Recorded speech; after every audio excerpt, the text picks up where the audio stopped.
Good evening, y'all. So, we're talking about fundraising for new and small nonprofits. So, if you want to raise money and you're a new and small nonprofit, that's what we're talking about all day today because, well, all month because nonprofits got to eat too. Nonprofits have to have a way to raise money. So, I'm talking tonight about you, the nonprofit founder. I'm talking to you if you feel like you need the skills, you feel like maybe there's something missing, you're trying to figure out how other people can raise money, but maybe not you, and you're trying to figure out, like, what do I need to do to be the leader I need to be to raise money? If that's something that you've been struggling with or something that you want to talk about, we're going to talk about it tonight. So, if you don't know who I am, my name is Tiffany Allen. I started a business called Boss on a Budget because I saw there wasn't a lot of information for nonprofits when they were starting from the ground up.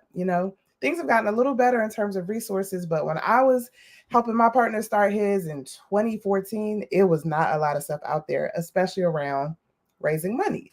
So I wanted to be a resource for people, and here we are.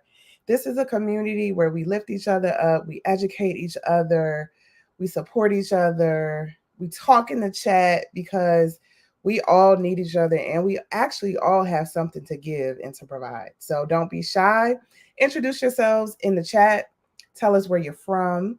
Tell us the name of your nonprofit and your mission. Because guess what? You should never get tired of talking about your nonprofit. You may get tired, but you're going to have to keep doing it anyway. So why not practice when you come on the Boss on a Budget Live? Yay! As you see, I am recovering from a cold. Forgive my voice, but we're going to push through anyway. So, today we're talking about the three. I like to do things in threes because it helps people remember and it helps us stay on task. But you might get some bonus stuff in there here and there. But three things today we're going to talk about that are like the secret sauce, things you just really need to grasp, things you got to understand how to frame, how to talk about your nonprofit, how to think about your nonprofit in order to raise money, right? All right. So I want to say hey to the folks in the chat. Hey, Nico A 1975. I see you from Detroit. The Knights of God. Thank you so much for watching my content. Thank you guys so much for supporting. So let's go ahead and get started. Drop number one in the chat. Let's get right to it. We're going to talk about the first thing you need to accept, or the first thing you got to understand about having a nonprofit and raising money. Because I see a lot of people out there talking about nonprofits, and they make it seem so easy sometimes. They make it seem like, oh, just get this grant. It's all this grant money out there for you, and all you got to do is get it, and you'll be set. And there are so many things to break down in that. Like, we've talked a lot about grants on this channel, about how grants cannot be the end all be all for you, that they are part of your strategy, but you can't completely rely on them. And if you want substantial grants, a lot of times it takes a lot of effort and you have to show your impact and show outcomes and financial history and things like that before grant funders really want to give you a substantial amount of money. So, grants are a great strategy, but you have to kind of take a step back and think about overall where your money is coming from, because we just know it's not all grants, right? It's not sustainable, it's not realistic. And if somebody tries to tell you, oh, just get a grant for that, yeah, there's so many things that are so wrong with that. So let's not even go there. That's another live. But the first thing I want you to grasp, as if you want to be successful at raising money, has everything to do about you as the founder. Because the money that's going to come to your organization is largely going to come because of the effort you put in place. And it may not be you always asking for the money or always receiving the money, but it's always going to come from you. The messaging, the energy, the passion, whatever that is, always has to come from you. And so, what I need y'all to understand as a founder, we bring people together sometimes and we're like, I just need you to do this. You should know that this is a good cause. You should know that people need us. So just go ahead and ask for money. But that's not how people work. People yearn and need to be motivated. They need to be led, even if they don't realize they need to be led. People need a model. And a lot of times they don't even know this. So they're not necessarily going to ask for this, because there are going to be some people who are going to sign up to help you, and they're not going to understand that they need to do more, like that you expect more of them. They're thinking they're doing everything right. How many of y'all had a board member who came on board and was like, okay, I'm down. I'll do anything you ask me. And then they don't do anything. You want to know why? It's because they're waiting for you to tell them and show them, and they're waiting for you to do it. And then they're waiting for you to tell them and show them again and do it for them again. And part of being a leader, the thing that sucks about being a leader, but what's so great about being a leader, is that you are a model and you can create a new, not a new identity, but a new vision for people. People need to see what it's like when your organization will be successful. People need to grasp that in their heads. Because it's really hard when there's literally nothing, or you're starting from very little. It's very hard for people to get excited and be like, oh yes, I'm gonna get behind this super new organization that served 2 people so far and they raised $50. It's very hard for people. It's very, very hard for people to see a vision if it's not laid before them, if it's not right in front of their eyes. Whether you realize it or not, people are waiting and yearning for you to show them and share the vision.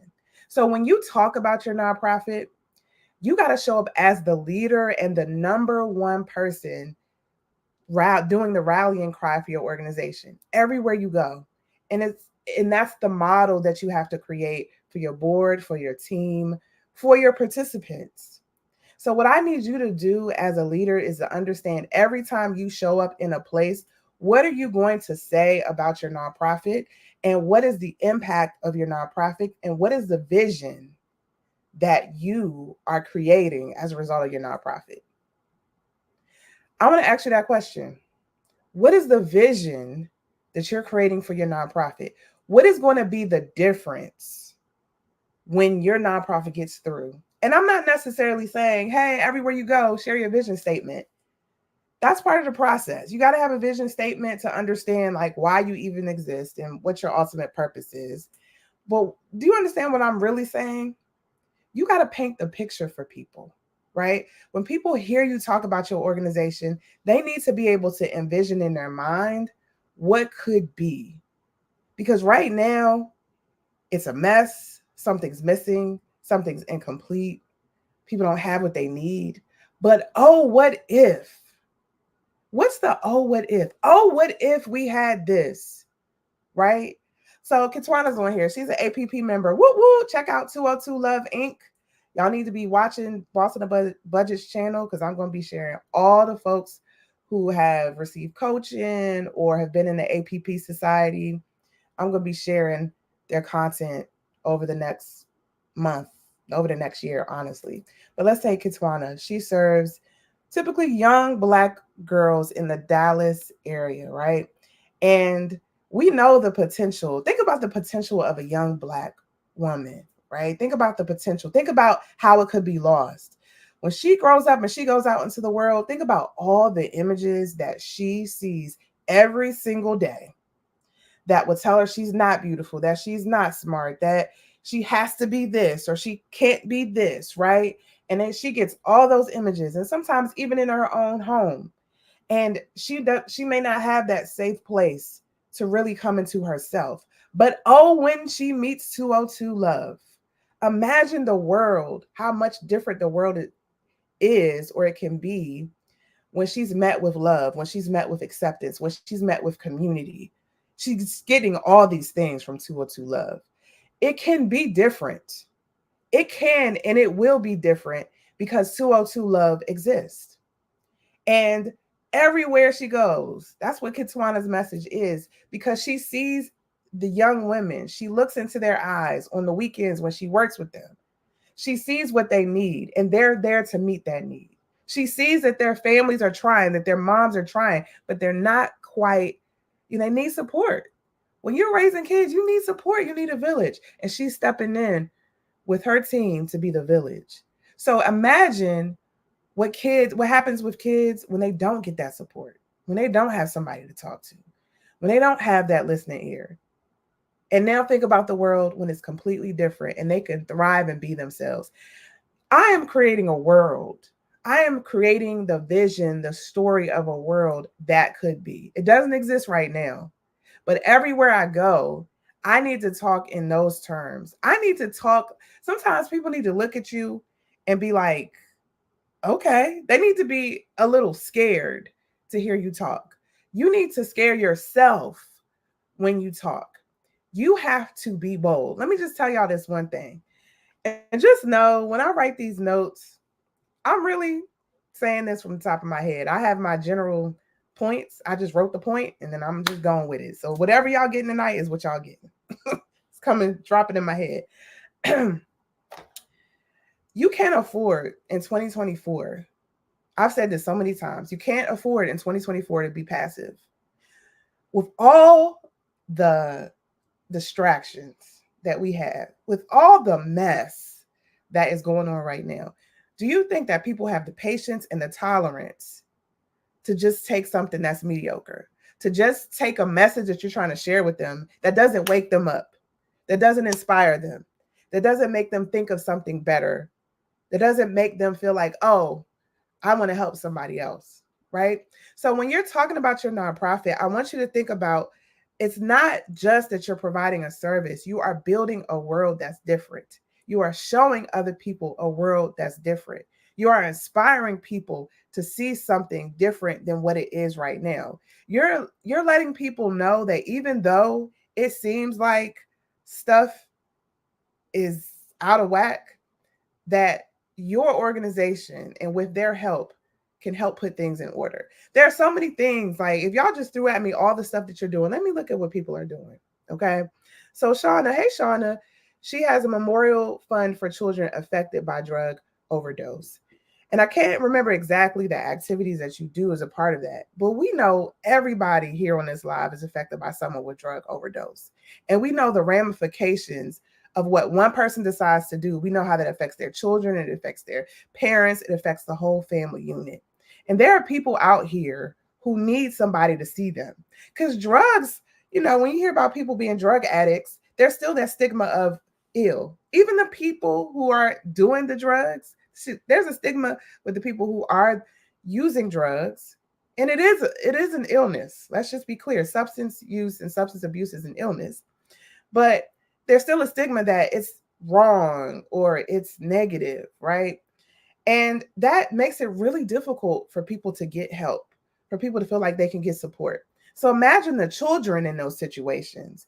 Imagine how they're not seen because their parents can't even get into a place where they can take care of themselves. And now the children, as a result of that work, as a result of their parents' drug abuse, need help. And you can step in for a child who didn't think anybody cared, who wants the love of their parent, but the parent can't get it together right now. Do you see what I'm saying? I'm not saying I have a nonprofit that serves, people, and I'm not down on y'all. I'm saying you just need to have a vision when you talk. You need to draw the vision, create the story, inspire the people when you raise money. And when you have a bigger vision, let me tell you what this does for you. When you start talking in big terms and you start scaring yourself, you start taking those leaps. You start taking those risks because that's what it takes to make money for your nonprofit. People need to see you. Your council people need to see you. Your local lawmakers need to see you. The people who run your local government agencies need to know who you are. The people who run your local banks, the people who run your local corporations, the people who are over the Chamber of Commerce, the people who are over the Rotary Clubs and the Knights of Columbus and all the other clubs and associations, they need to know you exist. And if you don't create that bold vision for yourself and you don't talk in bold terms, you're not going to go after those partnerships. You're going to say to yourself, oh, we're not big enough yet. Oh, we haven't done enough yet. Oh, well, they're going to see that we're just new and they're not going to pay any attention to us. Like, but your vision and the way you speak needs to be so bold and so big that it drowns that out, because that is going to come. Those feelings and those insecurities are going to come, but you got to talk so big that it drowns everything out. Let me do one more. Kim Nussbaum. She is with ASL Friends. I was about to mess it up. That's why I had to look and make sure. So she provides American Sign Language. So she provides American Sign Language support for young deaf children to help them learn English. And she is working on a project to turn Mr. Rogers, a lot of his productions, to create sign language to accompany those videos so kids who are deaf can experience the joy of Mr. Rogers, right? There's a whole group of kids who cannot experience or can't learn or feel the love of Mr. Rogers without her organization. And there are so many people who want to help children who don't have that support right now. But she wants to provide that for free. Can you imagine that a child who cannot hear can have access to the wonderful spirit and the love of Mr. Rogers because you decided to give and support Kimberly? I need you to talk big. I need you to talk big. Let's celebrate SIBA's mission. I met with the candidate for mayor last week and tried to meet with city council member, but they rescheduled. And that's all right. Keep going. That relates to my number 2. Y'all got that? Number 1? So on this channel, I do talk about like very concrete strategies to raise money, and they don't change. The strategies are really much the same. If you have questions about the strategies, I'm really happy to answer any of that, and we can go into details when you join APP Society. But here's the thing. It doesn't matter which strategy you use if you're not ready to implement. It doesn't matter which strategy you decide to go with if you're not in a place where you're ready to go for it and go big. Right? So I just need you all, tonight we definitely can go into the details of fundraising strategy if you want to, but I would much rather deal with you, because I know that it's the little you inside of you that sometimes is like, I don't know if I can do this or if I should do this, or this person is not going to do that, or this person won't do this, or people don't like this, or people, it's all the won'ts and can'ts and don'ts that really stop you. And as the leader, you got to be the model, you got to build the vision, and you got to push it. Does that make sense? All right, I hope it makes sense. Number 2, if y'all with me, I just want to do a sound effect. That has nothing to do with that has nothing to do with what I'm talking about. But stick with me. Number 2. So we're talking about the secret sauce to fundraising as a nonprofit founder. And I'm going to go back and I'm going to try to think of examples of what I mean to make this even more real. But number 2, it takes a certain doggedness. Is that a word, y'all? Is that a word? It takes a certain doggedness. It takes a certain level of tenacity that you've never had to experience or you've never had to do. Let me tell you why. Because as a nonprofit founder, the work, the energy, the time you put out does not come back to you as an individual. It doesn't. It may come back to you in feeling good and feeling reward, it being like it's a rewarding experience, but you don't get paid for this. And it's often thankless. And there are people who don't recognize how hard you work, or they don't understand that you literally have to be and do everything. You're the accountant, you're the janitor, you're the person who interfaces with the clients or your participants, you're the marketer, you're the fundraiser, you're your main cheerleader. You have to do everything. You have to figure out the tech. And oh Lord, you got to design a website. Who said you knew how to do that, right? And so it's different than a business, because with like a for-profit business, you put some work in and you can see you get that back through income, through, people acknowledge that people really do acknowledge entrepreneurs and really lift them up, especially, especially new ones. But a lot of people don't really acknowledge nonprofit founders and accept that they also are entrepreneurs and have to be entrepreneurial. Yes, don't forget the tech guy. Absolutely. Right? People don't see that. So, do you understand how hard it is when nobody really understands how hard you work, everything you do, and you really don't get anything back for it? Now, for those who are Christian or who have, are of faith, may say, oh, I get my reward in heaven. So I'm not necessarily talking about that. I'm talking about how real it can be when you're working on something and you're spending all your time and you don't get anything in return for it. Right. And I know, so I'm not saying that there's anything wrong with this. I'm setting up this point because that's why you do it, because you want to. That's why you're in it, because you're not looking to get, compensated, right? You're not necessarily looking to be paid at least right away for this. You want to do it because you saw a need. But you got to understand when everything is falling apart and everything goes awry. Let me just use that word. Let me be articulate tonight. You still have to keep going. Even when nobody's going to say thank you. And even when it's going to feel like it's all your fault. You're going to have times where everything's going to burn down to the ground and you're literally starting from zero. And you're going to be starting from zero several times. Let's relate this to fundraising. You're going to run campaigns. You're going to raise $2. You're going to run campaigns. You're going to raise $50. You just said on here, you went for the grant, the Walmart grants. And you haven't even gotten a Walmart grant. And it feels terrible. But in order to raise money, you have to have a certain kind of doggedness that it does not matter. And it's so easy to say that, it's so hard to execute. But I need you to get your mind around that, right? So this is what I want you to remember. A no is not a reflection of your impact. A no is not a reflection of your abilities. A no can simply mean whoever is giving that money doesn't have the money to give you. A no can simply mean that it's just not your time. A no could have nothing to do with you. But when you make it about you, it completely stops your progress. It completely stops you in your tracks. And it could make you feel like, okay, I'm not going to do this. So instead of you like looking at, well, what about the Walmart grant is missing? And I'm not beating you up. I'm just using you as an example.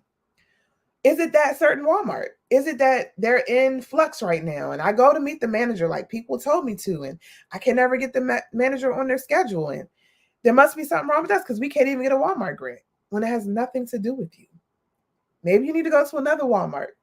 Or maybe you need to think about another type of small community grant. There are small family foundations and community foundation grants that may be available for you. Or maybe you can get through to the manager and for some reason the manager is not approving your grant. So you go and ask people, you find people who apply for the grant. Because there are a bunch of people in Facebook groups who apply for these Walmart grants. And you ask questions and you assess and you analyze and see, okay, they said that they did this and this work. So maybe it's something in what you wrote. Or there are a lot of people who leave behind a pamphlet or leave behind a brochure. And maybe that's what the difference is, right?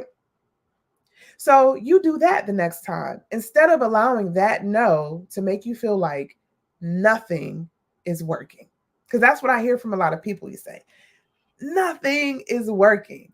And you know the interesting thing about when people tell me that? So people sign up for consultations with me and they'll say, I've tried this and nothing is working. And then I start asking questions like, well, I just want to know, like, what have you tried? If nothing's working, tell me what have you tried? And people have not tried everything. People have not done everything. But what they're missing is perspective. They're missing counsel, wise counsel from others, and they're missing perspective. So you having that doggedness and pushing past the no requires you to remove yourself out of the equation, remove your feelings, and really dig deep and analyze what's going on and what can I do differently? What is this moment telling me? How should I move? How should I pivot in this moment? And then taking the next step. It's always about taking the next step. I need you to promise me that no matter what your next step is, that you take a step.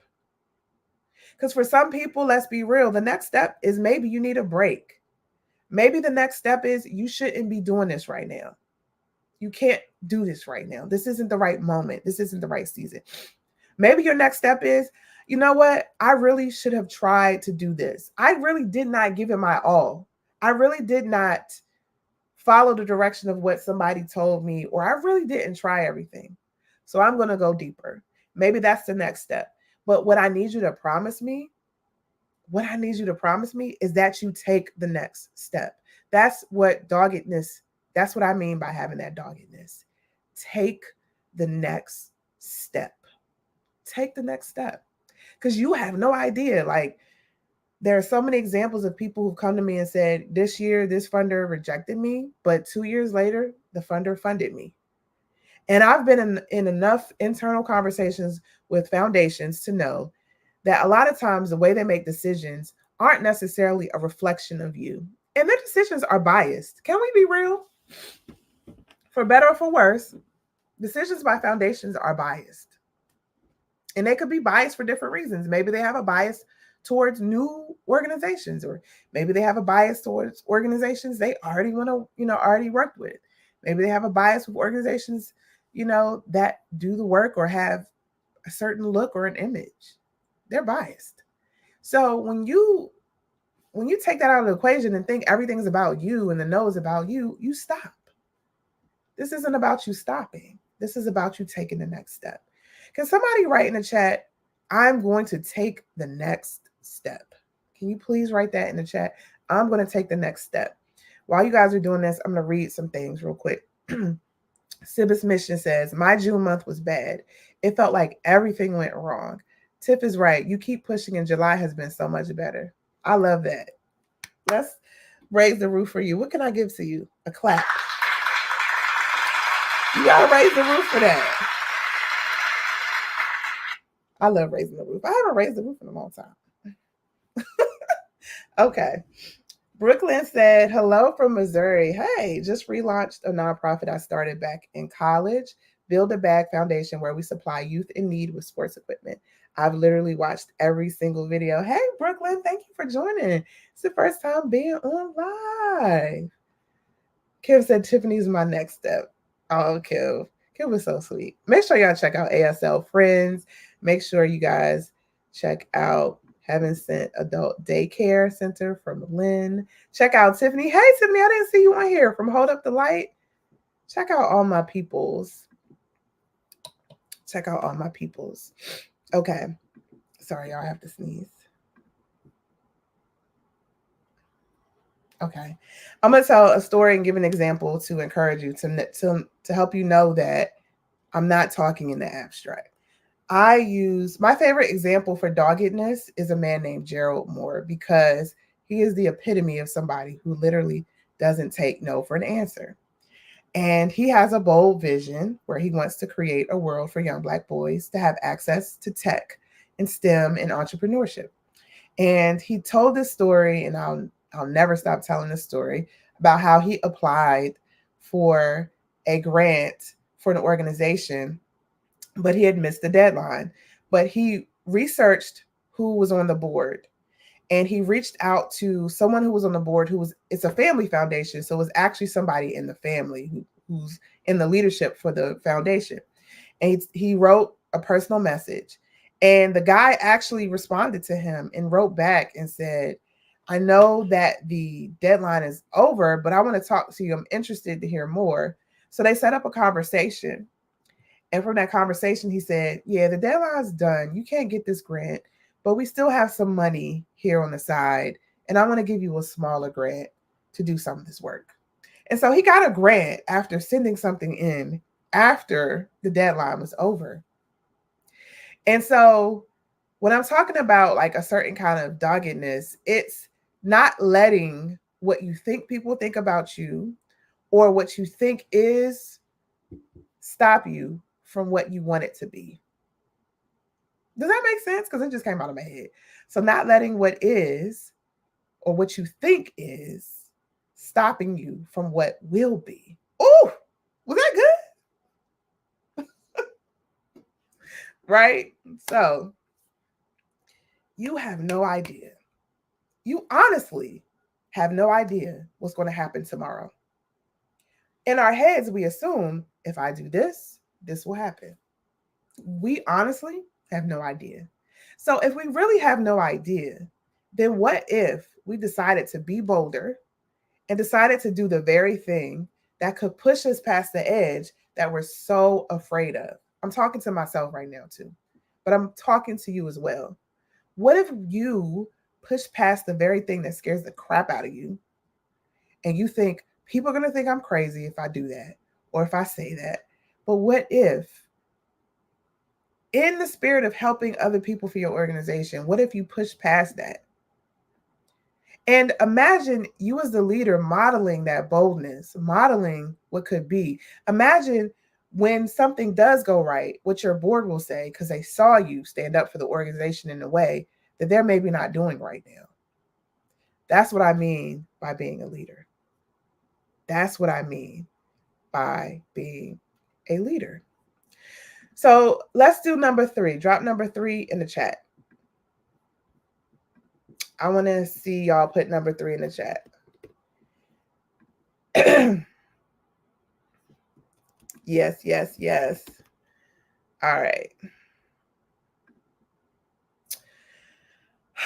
So I want to talk about partnership.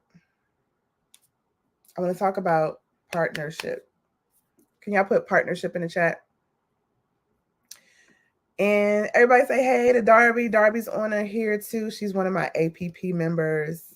Woo woo. Hey, Darby. All right. If you want to join my private membership, I'm putting the link on YouTube and Facebook, and you can also DM me on Instagram. If I don't respond on Instagram, try to tag me in a post. Sometimes Instagram hides my messages. How to partner. We talked about this on Clubhouse, and I wanted to bring this up today because it's really important. Everybody that you work with is your partner. Everybody that you interact with, your board, your participants, your funders, they're your partner. Why am I saying that? I'm saying that because, sorry, y'all. I'm saying that because everybody can mutually benefit from you working together. So your participants benefit by getting the services that you provide, but your organization benefits because you're able to produce the outcomes and you're able to fulfill your mission by working with people, right, that you serve. And also the people that you serve or provide services with teach you in many ways. They give you perspective, they give you knowledge, they give you experience, and you can leverage that experience to show your expertise with other people. So every interaction you have is actually an exchange. So every interaction is a partnership. But we don't look at things like partnerships, especially when it comes to fundraising. When you think about a foundation, there's this dynamic that a foundation has a lot of money or a donor has a lot of money. And therefore, because that person has a lot of money, then I need them. They don't need me. So when I go into the room thinking I'm the only person that needs something in this interaction, that changes and affects how you talk. That changes and affects what you ask for, how much you ask for, all those things. But when you go into the room and you know that the foundation you're talking to actually needs you, then the conversation shifts a little bit, right? Because you want to know from their perspective, what are their initiatives? What are their program areas? You want to know from their perspective how you or your work can benefit them. Because it does. You got to understand from a foundation's perspective why they need you. First of all, they have to give money away. It's required. So that's the first thing. They can't keep all their money. They have to give it away, right? especially if it's a government grant. With foundations, they only have to give away a percentage. But with the government grant, usually it's required by law or some kind of statute, and they have to give the money away. So that's the first thing we need to get on the table. They got to give the money away. Point number one, they need you. But point number two, if they could do the work, they would. And never forget that. If they could do the work, they would. If they could do the work like you do it with the expertise you bring to the table, they would. Can I say that again? If they could do the work, then they would. If they could do the work with the expertise that you bring to the table, they would. So they need you. So I want you to start thinking about, when it comes to fundraising, what value you bring to the table, because you all bring something and you got to understand what it is. One of the biggest things that new or small nonprofits bring to the table is proximity. What do I mean by that? You are probably the closest more than anybody to an issue.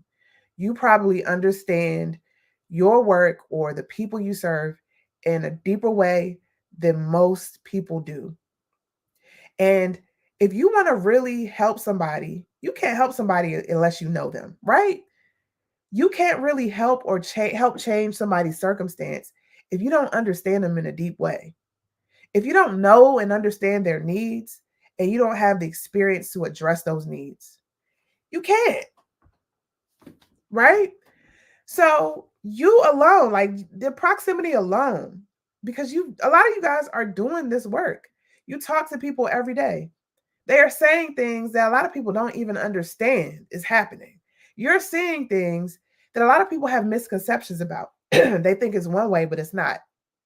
One thing that's always on my mind in my area is that it feels like there's more crime.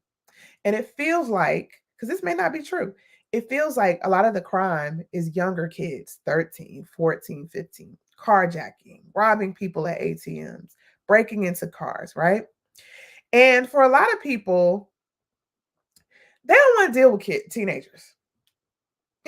Like, they're disrespectful. They think they know everything. They don't listen. But there are some of you all who are like, you work wonders. You work miracles with teenagers. You know how to talk to them. You know exactly what to say. You know what moves them. I just saw somebody on Instagram today. He's some teacher. I just found him. And he can relate to his students in a way that a lot of people can't. That's different. That's a perspective. That's an experience. That's an expertise that you have that people don't understand. And what I'm saying is, you got to understand what you bring to the table, what your value is, and understand that it's a partnership. You bring something, and so does your funder. Same thing with your donors. Your donors have money, but with their money, you're able to do the work. So your donors are interested in making sure that their money actually does something. So what you bring to the table is the stories. What you bring to the table is the real life change that happens. You share it with them. You tell them. You don't hide it. You don't keep it to yourself, because this is a partnership. They're giving their money because they want to work with you to see change happen. They're not just giving you money just for the sake of giving money, because they really do believe when they give you money that something's going to change. Because if they didn't, they wouldn't give you the money. You see what I'm saying, y'all? You see what I'm saying? So understand, when you approach these conversations, when you're thinking about fundraising, it's a partnership. It's not just that you need somebody and then you walk away and get what you need from them. You provide value. What can you bring to the table to help that person or that funder understand that you are doing something that nobody else is doing?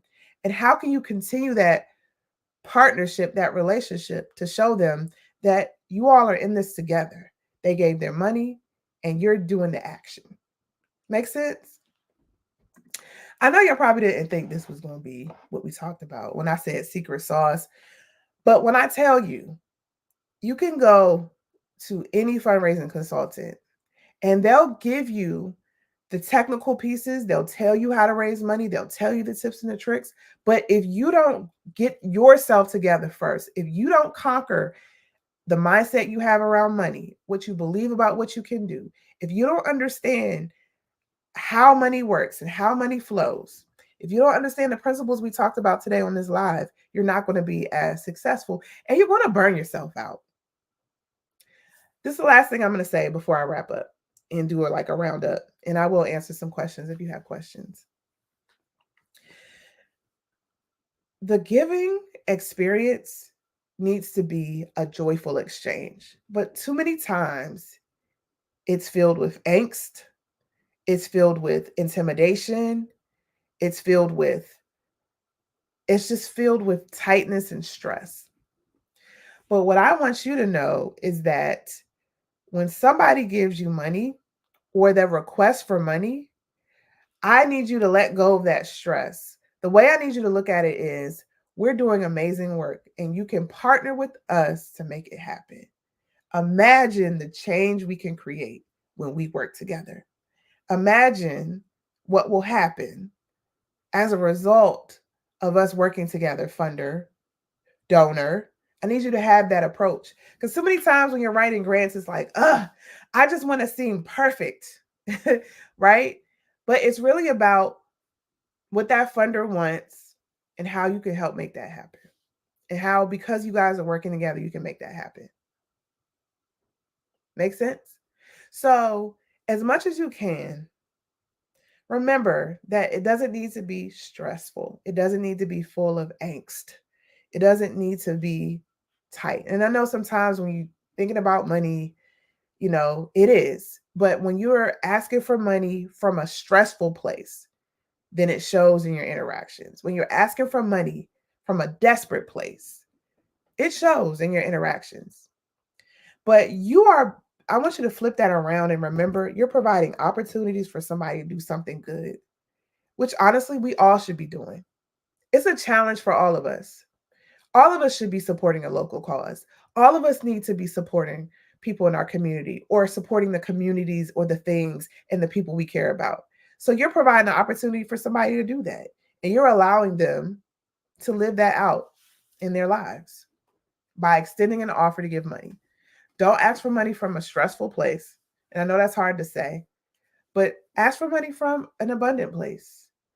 Give people hope. Give people what could be. Give them joy. And show them how when they gave, they're creating and providing joy for somebody else. Make sense? I hope so. I hope it makes sense. All right, y'all, I'm going to wrap up. Thank y'all so much. I got a couple people on here who are first on the live. Okay, Lydia. Hey.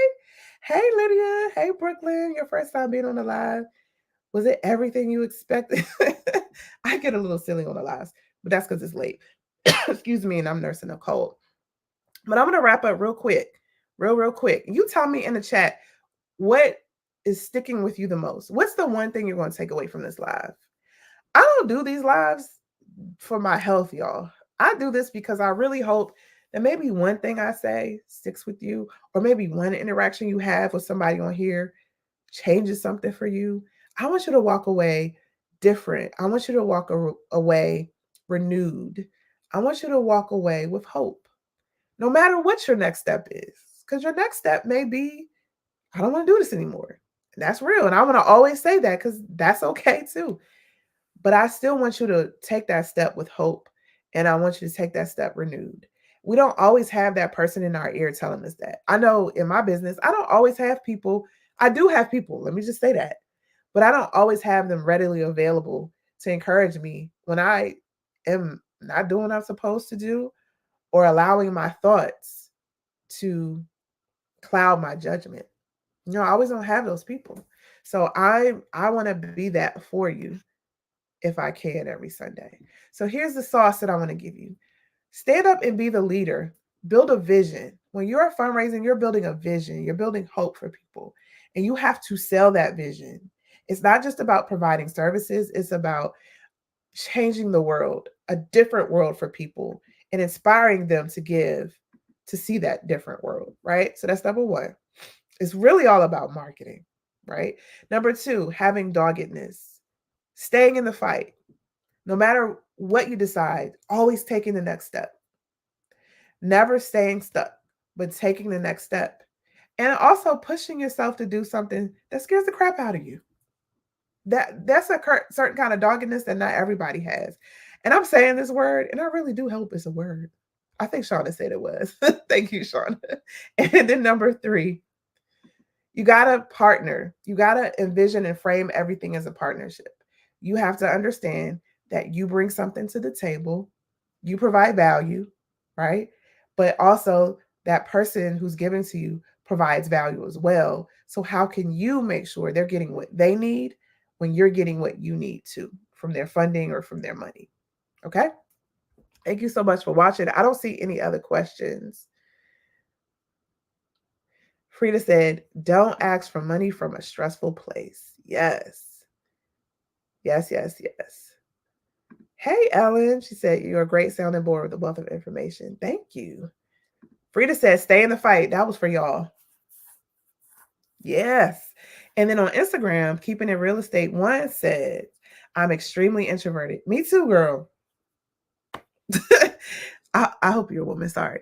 You give enough games to help me see things from a different perspective and do the thing that scares you the most. Just take the next step. Thank you, Kimberly. I'm going to try my best to feel better. All right. Thank you guys so much for watching. So for the rest of this month, just a couple quick announcements. The APP Society will be open. If you'd like to be on a weekly call with me to get help, challenges, get support from other nonprofit founders, you can join APP. The lowest level is $35 a month. I'm dropping the link on YouTube and Facebook. And also, I was going to do a free challenge in July with a new partner, but because of the partnership, I cannot really do it until September. I have to do things in time and in order. So that free challenge, I usually do free challenges to help people get ready for fundraising or get ready for their nonprofit. It will be in September. So just giving you a heads up on that. If you have any questions, email us at info@bossonabudget.com. Thank you guys so much for watching. I will see you next week. Bye. Bye, Instagram.